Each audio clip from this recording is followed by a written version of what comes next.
Hello dear nursing aspirant, Krisha Academy के इस online session में आपका हार्दिक स्वागत। मैं प्रफुल्ल चौहान एक बार फिर से आपके सामने online MCQ most important MCQ session के साथ में जितने भी अपन ने पहले 5-6 ईयर जो क्लासेस ली हैं उनके अंदर अपन ने प्रीवियस ईयर का जो पेपर सॉल्यूशन करवाया है।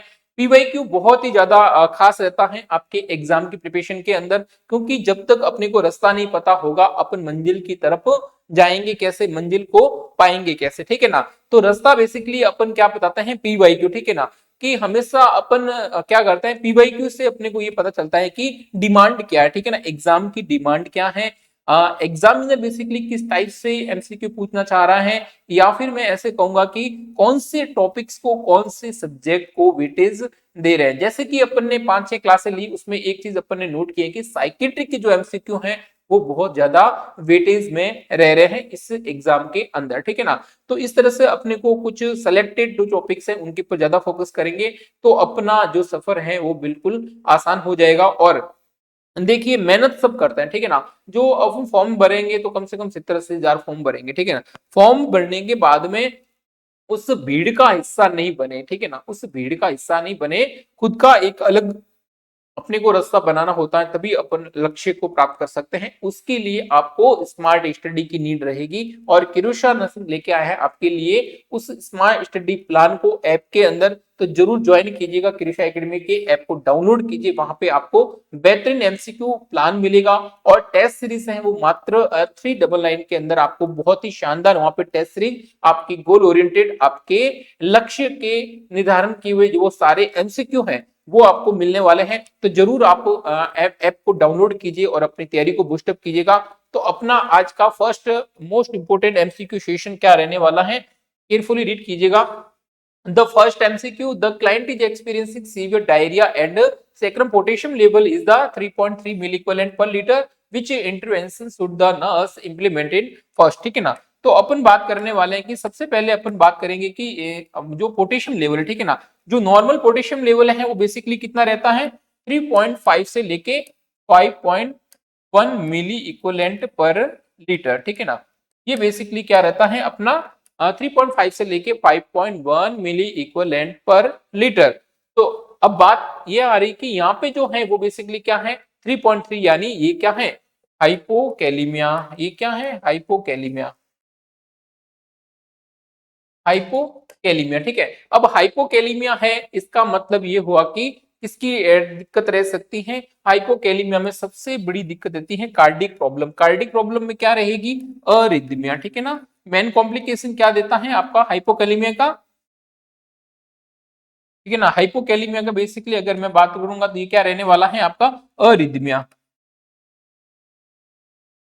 अरिथमिया, ठीक है। अरिथमिया अगर मैं बात करूंगा, ठीक है।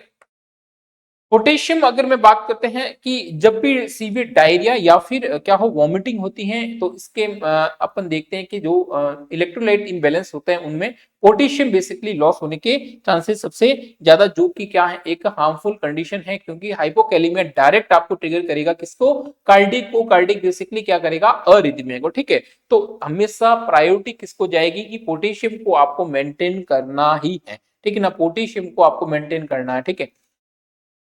नोटिफाई द क्लाइंट्स डॉक्टर, क्या ऐसे कंडीशन के अंदर अपने से पूछा गया है कि जो फर्स्ट प्रायोरिटी क्या रहने वाली है, ठीक है ना, फर्स्ट। तो नोटिफाई द क्लाइंट, जी हाँ बिल्कुल अपन डॉक्टर साहब को इंफॉर्मेशन करेंगे, ये बात सही है, लेकिन ऐसी कंडीशन के अंदर सबसे पहला अपना एक ही रहता है कि अपने को डायरेक्ट क्या करना है, अपने को कार्डियक मॉनिटर को चेक करना है, ठीक है ना। कहीं वहां पे तो प्रॉब्लम नहीं है, ठीक है ना, उनका हार्ट तो प्रॉपर काम कर रहा है, ईसीजी अपने को चेक करनी है। हार्ट रेट जो है वो बेसिकली क्या है, टेकीकार्डिया के अंदर तो नहीं चली गई या फिर ब्रेडिकार्डिया के अंदर तो नहीं चली गई, ठीक है।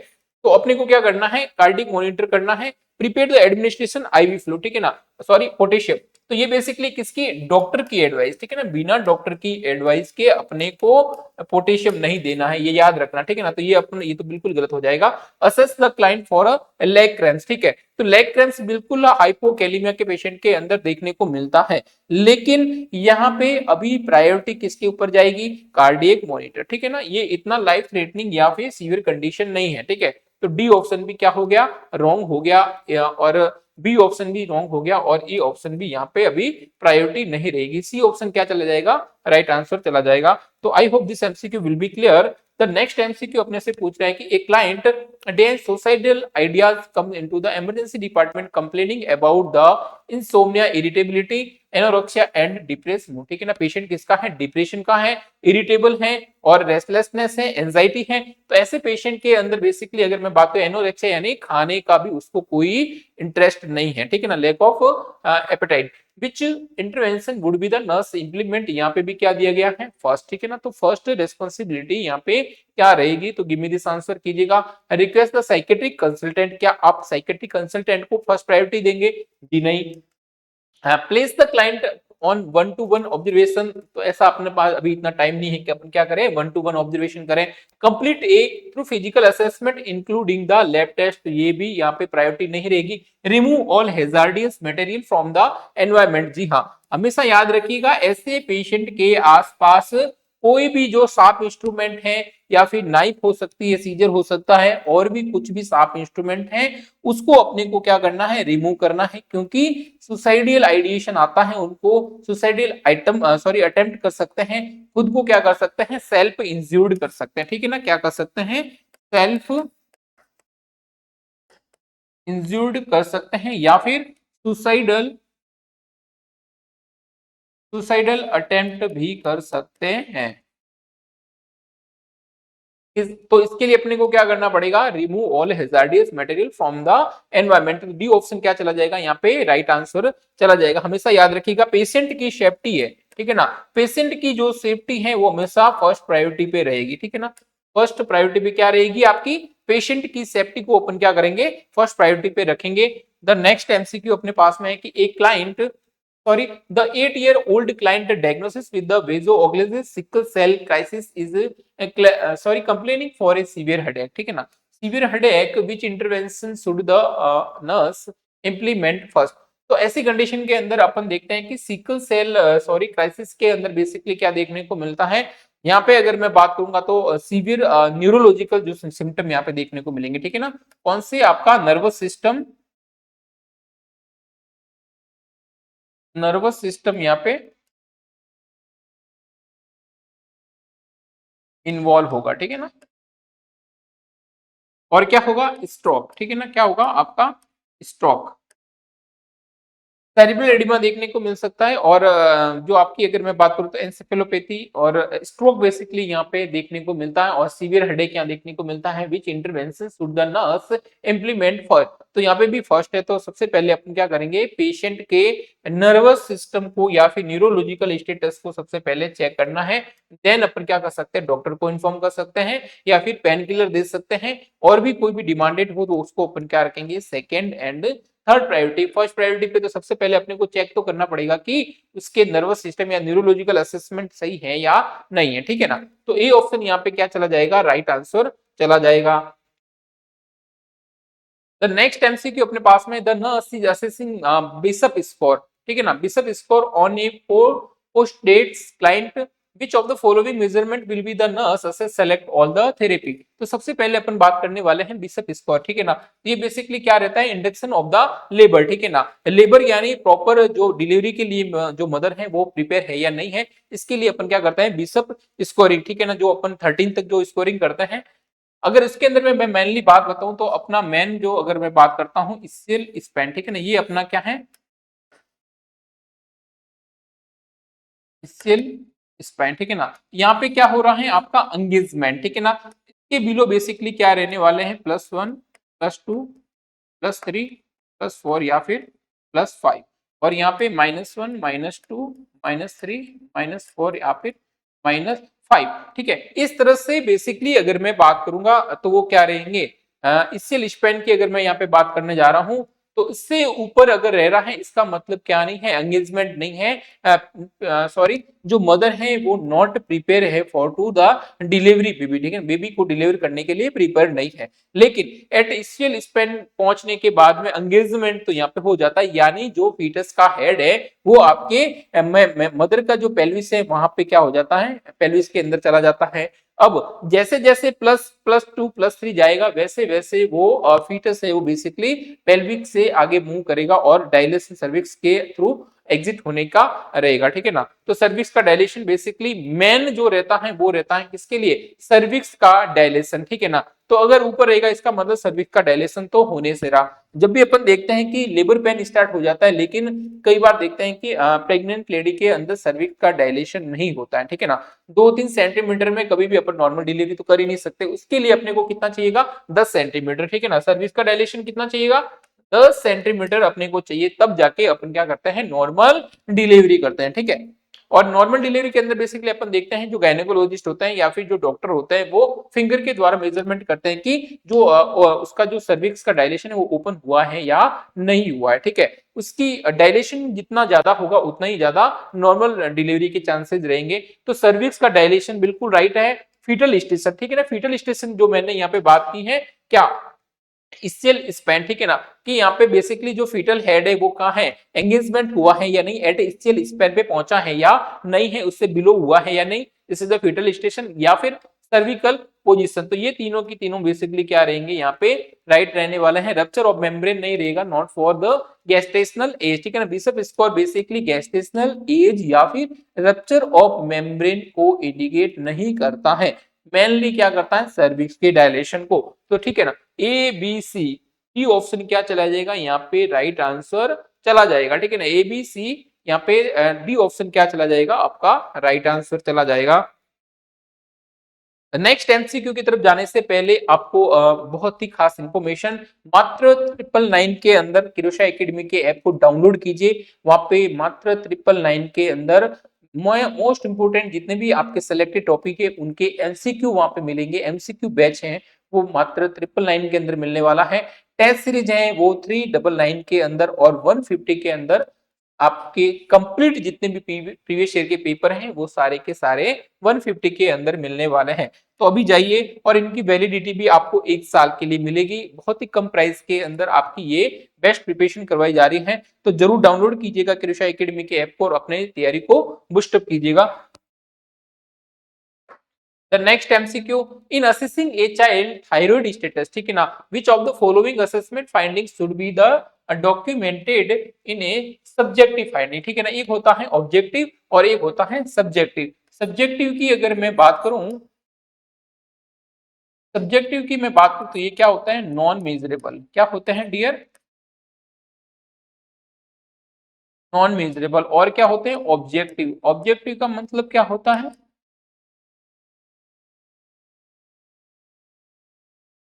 मेजरेबल, ठीक है ना। ऑब्जेक्टिव का मतलब क्या होता है, मेजरेबल।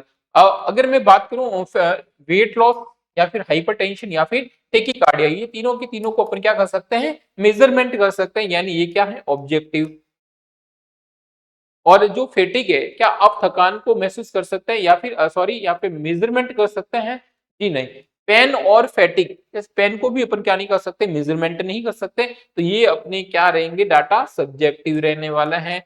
बहुत ही खास इंपोर्टेंट एमसीक्यू है, हर एग्जाम के अंदर इससे रिलेटेड एमसीक्यू आ सकते हैं। और आपको अच्छे से पढ़ के जाना चाहिए कि क्या है सब्जेक्टिव और ऑब्जेक्टिव। सीधी सी बात है, जितने भी मेजरमेंट अपन कर सकते हैं उसको अपन किसके अंदर डालेंगे, ऑब्जेक्टिव। और जिसको अपन क्या कर सकते हैं, मेजरमेंट नहीं कर सकते हैं, उसको अपन किसके अंदर डालेंगे, सब्जेक्टिव के अंदर, नॉन मेजरेबल, ठीक है। तो फेटिक is the right answer.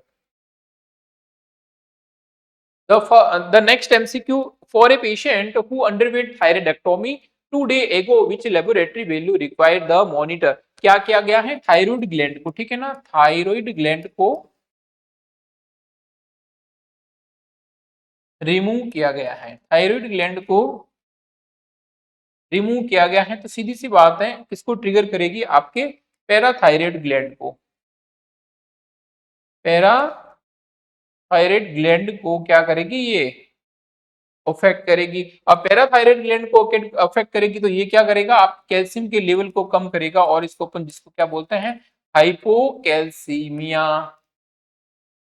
Calcium के लेवल को क्या करेगा, कम करेगा। अब कैल्शियम के लेवल को कम करेगा, इसको अपन क्या बोलते हैं, टिटेनी, कैल्शियम टिटेनी, या फिर इसको क्या बोलते हैं, पॉजिटिव साइन या फिर पॉजिटिव चोबेस्टिक साइन, ठीक है ना। याद रखिएगा कैल्शियम का लेवल कम होता है, इसको अपन बेसिकली ये इंडिकेटेड करता है। तो यहाँ पे अपने को क्या बोला है, मॉनिटर क्या करेंगे, किसकी रिक्वायर रहेगी, किसको क्लोज मॉनिटर करना पड़ेगा, तो पोटेशियम को इतना नीड नहीं रहेगा। व्हाइट ब्लड सेल बेसिकली किसको, इन्फेक्शन के लिए, ठीक है। जब इन्फेक्शन के केस के अंदर अपन क्या करते हैं, WBC, सोडियम यहाँ पे करने की नीड नहीं रहेगी। बी ऑप्शन क्या चला जाएगा यहाँ पे, राइट आंसर चला जाएगा। कैल्शियम लेवल को अपन जरूर चेक करेंगे, ठीक है। The next MCQ, which symptom experienced by a client diagnosis with a schizophrenia, ठीक है ना। पेशेंट किसका है, सिजोफ्रेनिया का है अपने पास में, would be the predict a less positive prognosis, ठीक है ना। तो याद रखिएगा, एक तो आता है पॉजिटिव और एक होता है लेस पॉजिटिव यानी नेगेटिव, ठीक है ना। तो पॉजिटिव बेसिकली आपकी अगर मैं बात करूंगा तो क्या रहने वाले हैं, हेलुजिनेशन, ठीक है ना, हेलुजिनेशन, हेलुजिनेशन, और क्या रहते हैं, डेल्यूजन, और क्या रहता है आपका, इकोलेलिया,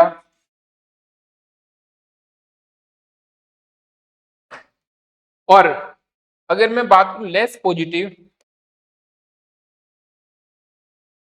लेस पॉजिटिव की अगर मैं बात करूंगा डियर, तो क्या रहने वाला है, लेस पॉजिटिव की अगर मैं बात करूंगा तो क्या रहेगा आपका,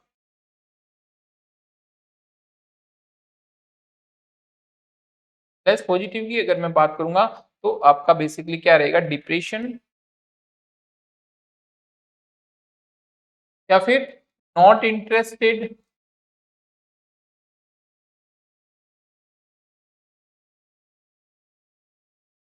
डिप्रेशन, या फिर लैक ऑफ इंटरेस्टेड,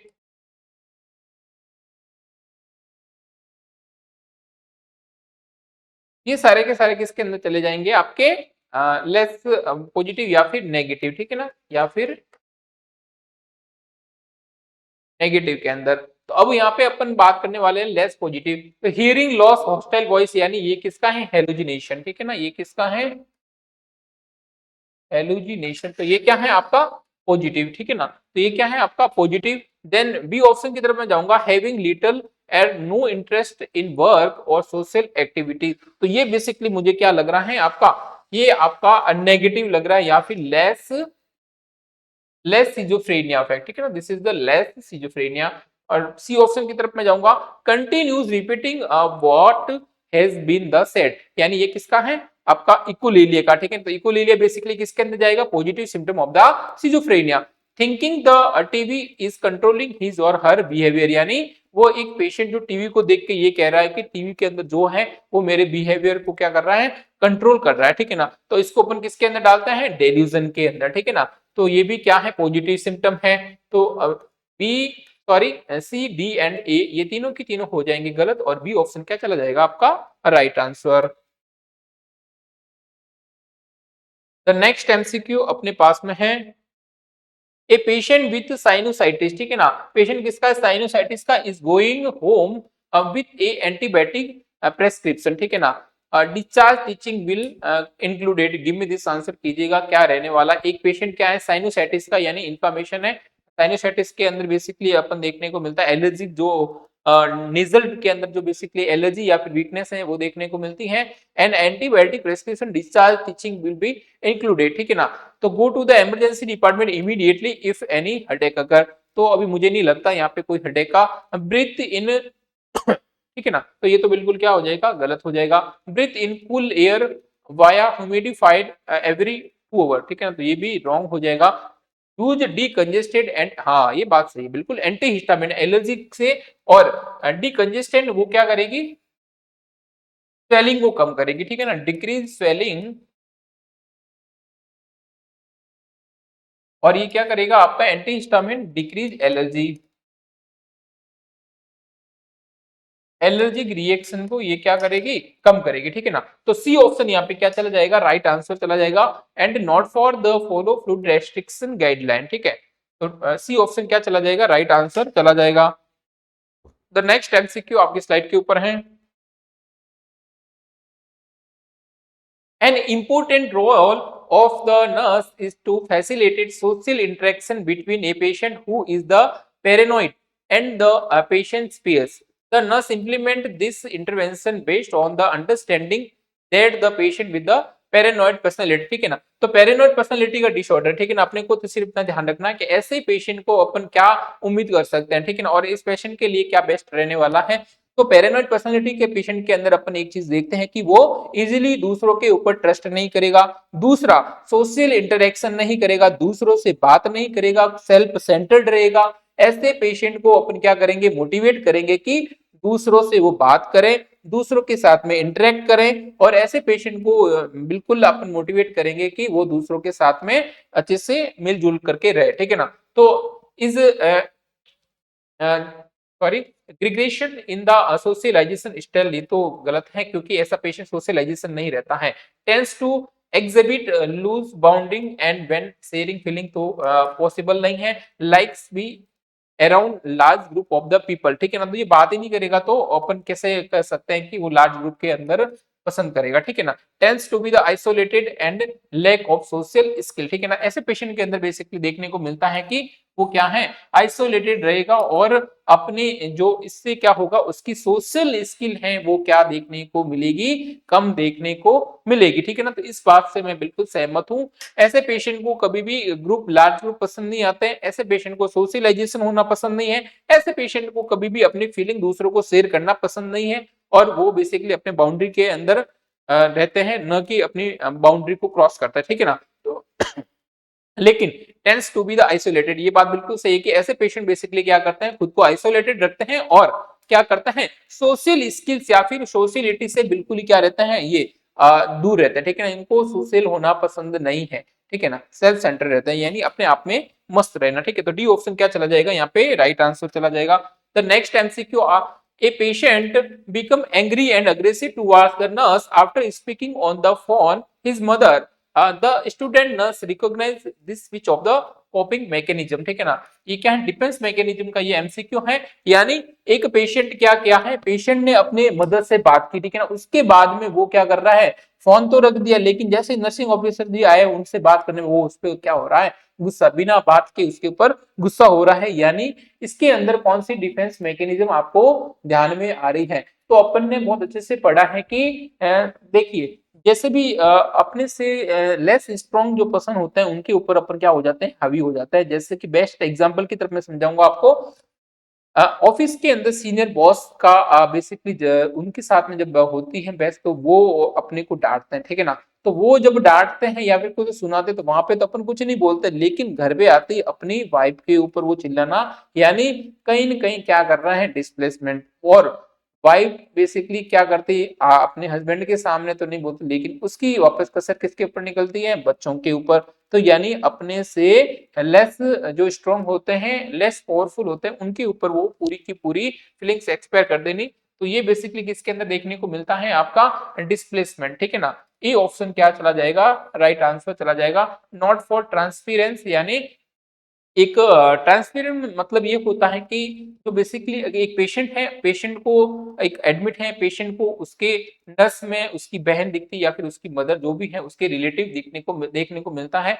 तो ये क्या है, ट्रांसपेरेंस, ठीक है ना। प्रोजेक्शन यानी टू ब्लेम, ठीक है ना, टू ब्लेम, दूसरे के ऊपर क्या लगाना, आरोप प्रत्यारोपण, this is the projection. And substitution का मतलब ये होता है कि प्रत्यारोपण, यानी ऐसे कह सकते हैं कि बीएससी नर्सिंग एमबीबीएस नहीं हुई, लेकिन क्या कर दिया अपन ने, बीएससी नर्सिंग, सब्स्टिट्यूशन, अपने गोल को ही अपन ने चेंज कर दिया, और इस तरह से क्या क्या क्या है, सब्स्टिट्यूशन। तो ये ऑप्शन क्या चला जाएगा, यहाँ पे राइट आंसर चला जाएगा। ये ऑप्शन क्या चला जाएगा, displacement is the right answer. I hope this MCQ will be clear. तो okay, thank you for watching this class. तो आज के इस इंपॉर्टेंट एमसीक्यू सेशन को जल्दी से शेयर कीजिएगा, लाइक कीजिएगा और सब्सक्राइब कीजिएगा, और इसी तरह हमारे साथ में जुड़िए, जिससे कोई भी इंफॉर्मेशन हो सबसे पहले आप तक पहुंचाई जाए। और अपने प्रिपरेशन को बूस्टअप कीजिए, तैयारी अच्छे से कीजिए, टाइमिंग बढ़ाइए पढ़ने का, और अच्छे से अपनी प्रिपरेशन को और भी ज्यादा बेहतरीन बनाए। Thank you for this session.